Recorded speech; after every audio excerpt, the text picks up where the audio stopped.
So ayan, magandang araw po ulit mga kaparmer. Ito po ulit ako sa Lucena. Meron tayong pupuntahan na importante. Siyempre para pa rin ito sa ating mga alaga. At ako kanina pang nagpapaikot-ikot dito. Kinabit ko na itong aking cellphone para ako tingin na lang ng tingin sa Google Map. Subdivision kasi ito, kaya medyo mahirap yung matukoy kung saan yun. Hindi ako sanay sa mga ganitong mga puro kantuhan.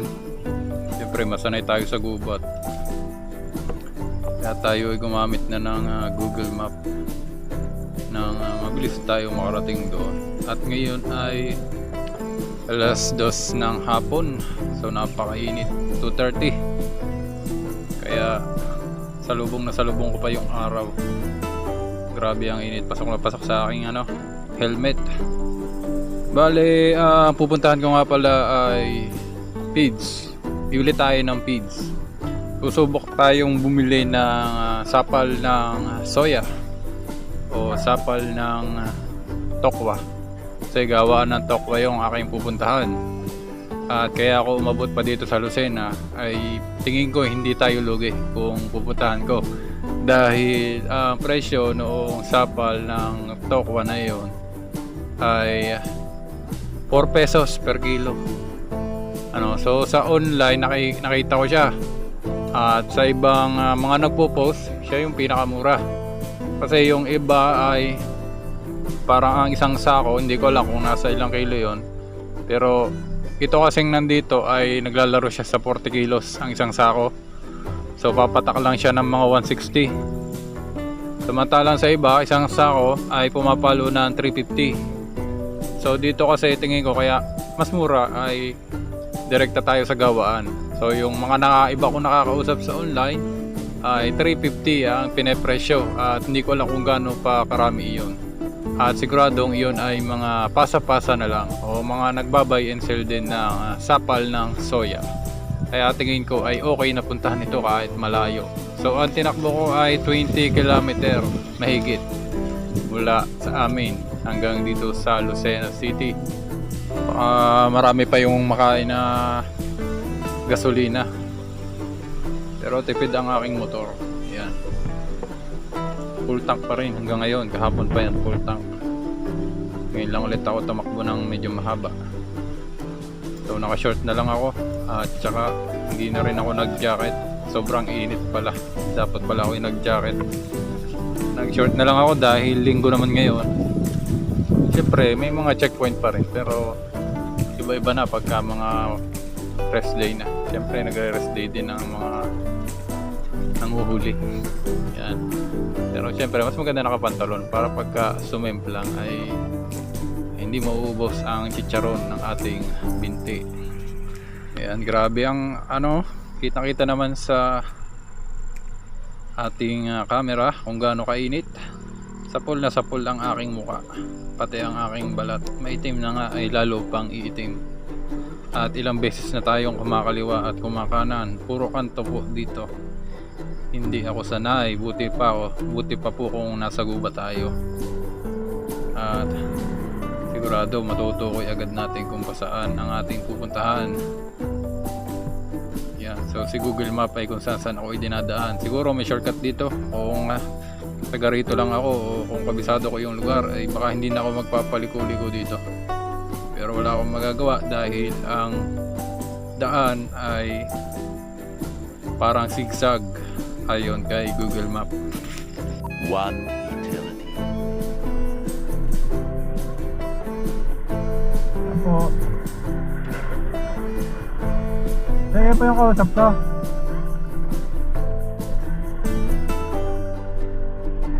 Kaya pa yung kausap ko. Magkano pa isa sa ako?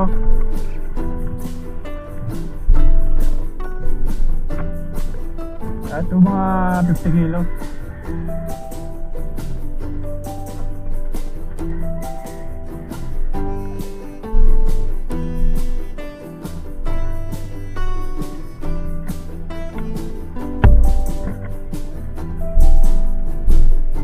Sir, isa ako. Ako.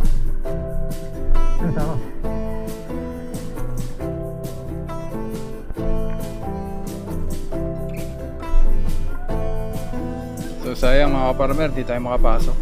Bawal palang pumasok. Maganda sana kung mapanood natin kung paano ginagawa. So antay-antay lang tayo dito sa labas. Kitang-kita naman sa gate nila na mukhang ayaw nilang magpapasok.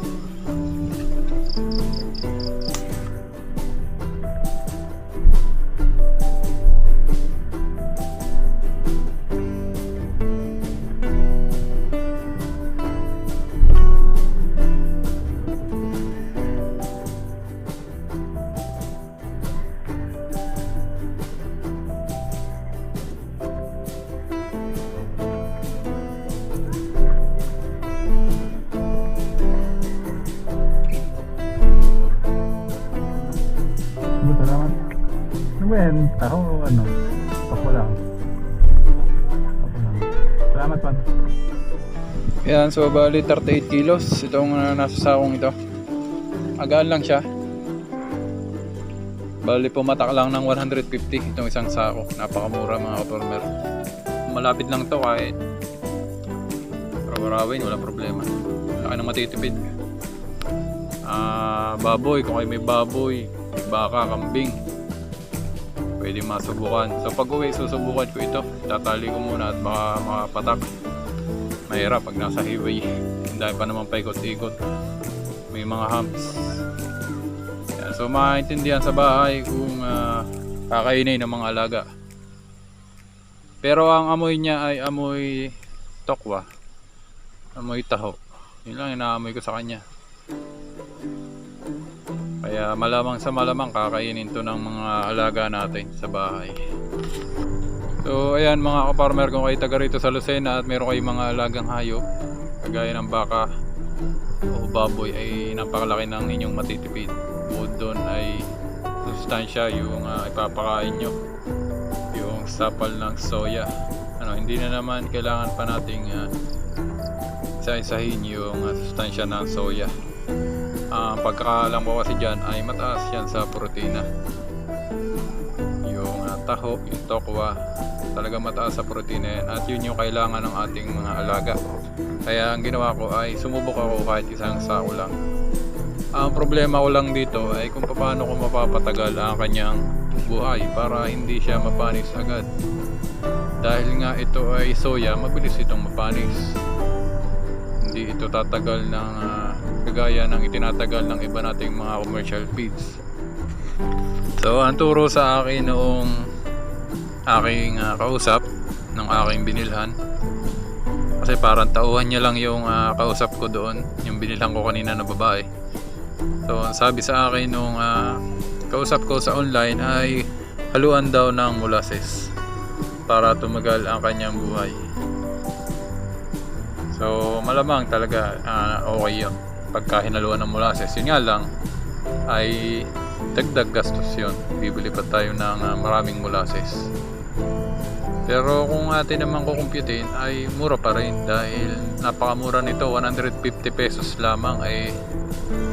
Samantalang yung mga trigo na naglalaro na ngayon sa 800, ang grower na ginagamit namin, hog breeder na ginagamit namin sa aming baboy ay naglalaro na sa 1,100, or yung kasador na ginagamit sa cattle feeds, yun. So 1,090 ay napakalaki ng diferensya sa presyo niya. Pero napapansin ko lang sa kanya at ramdam ko rin sa aking likod ay siya, medyo basa pa siya dahil nga bagong gawa. Siguro kung tatanggalin yung tubig nito, baka bababa na lang to sa 35 kilos o kahit mga 32 kilos siguro. Pero mura pa rin yun para sa halagang 150. Baka nga marami pa yung makonsumo nating gasolina kaysa dito. Mas mahal pa yung gasolina kaysa dun sa ating biniling feeds. So ang ginawa ko lang naman ay trial lang. Patayin ko muna itong, maingay kasi itong si Google Map. Alam ko na naman ang daan po. Nakalabas na kasi ako dun sa may sa may paikot-ikot na subdivision na yan. Yan. Dito naman naamoy ko na yung gawaan ng mga oil mill. Daming oil mill dito sa may Lucena. kung kayo'y napapadaan o dadaan kayo dito, maamoy nyo at maamoy nyo ang Copramil. So ang Copramil ay produkto ng oil mill, yung mga ginagawang mantika. Ayan. So yun yung ating mga pamakain sa ating mga alaga. So pag uwi ay ating A i-unbox. few inches later. Yan mga kaparmer, bubuksan na natin ang ating mahiwagang soya na binyahe pa ng malayong malayo. Nakatali lang siya ng straw. Makita natin ang itsura. Unang beses kong gagamit ito at susubok nga kung anong magandang mangyayari sa ating mga alaga. Sa mahal pa naman ang feeds ngayon, kailangan natin mag-isip ng diskarte. So yan, ito yung laman niya mga farmer, ano. Laukan na natin ng konting palyat o yung Copramil. Yan, tabuin natin. Medyo basa-basa pa nga siya. Yun yung pinoproblema ko dito, baka mapanis agad. Yan. Mga 3 tabo siguro, 4 na tabo. Buo pa siya eh. Tapos ano, yung kalahating tabo ng grower. Gamit namin ito sa baboy. Haluin lang natin na ano,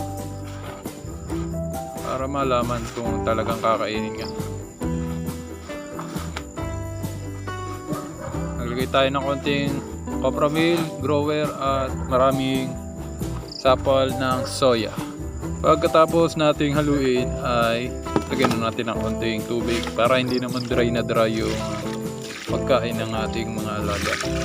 Babasahin ko lang na konti. Ayan. So hindi na natin sasabawan ng maigi. Para lang naman, testing lang naman. Kasi nakakain na yung aming mga alaga. So testing natin kung kakain ulit. Tama-tama at busog na sila. Medyo ano siya, parang kulay puti. Yun. Kasi nga puting-puti yung soya. Natalo niya yung kulay ng iba nating feeds. So yung palyat pulang-pula o brown na brown. Tsaka yung grower brown na brown. Yan, medyo namutla na siya ngayon nung mahalo natin. Naglagay din ako ng kaunting asin dito para may kaunting alat yung pagkain ng ating mga alaga. So ibigay na natin. Lagyan natin yung kambing.